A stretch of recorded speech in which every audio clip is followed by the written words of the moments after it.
misteri kepada seorang lelaki berusia HD atau dengar dan lihat hasilnya adalah lebih kurang sama dengan yang apabila diketahui oleh tentera matahari.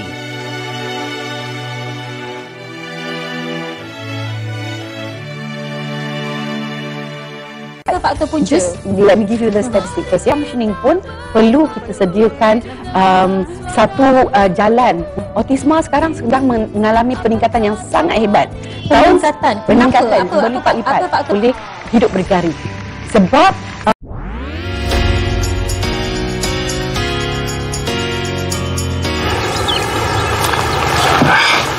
Katie and I are friends, Jace. Just stop picking fights with your friends. All three of them were big buddies all through high school. Katie and I are friends. Give anything to take it back. Well, then stop pushing her.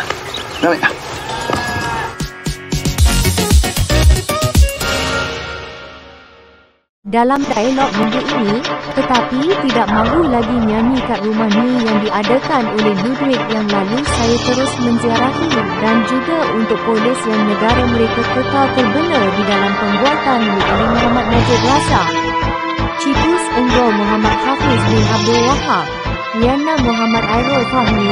Saksikan dialog Rabu ini jam 9.30 malam di TV1. Pun dah mencukupi. InsyaAllah kalau kita pergi kerja InsyaAllah dia nak menjelajah seluruh Malaysia. Okey, jadi penjelajahan. Dia pun ala-ala workshop juga style dia.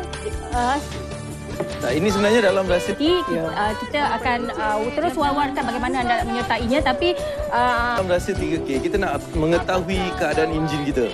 Kita nak tahu kita tengah joget macam mana tadi. Mula dari seminar 3K nanti, kita akan terus war-warkan bagaimana anda nak menyertai. Kita akan terus war-warkan bagaimana.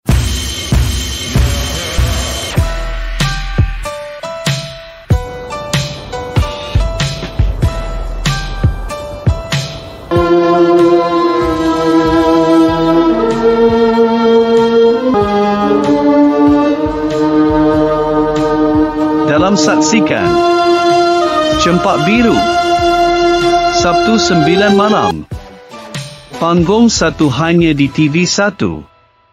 Tetapi anda juga tidak dapat dielakkan. Kami ingin mengucapkan drama. Kami juga menyediakan pinjaman berlandaskan syariat Nabi Ibrahim. Kehidupan, program yang dianjurkan untuk menjadi. Dalam saksikan Opa setiap Jumaat jam 9 malam hanya di TV1.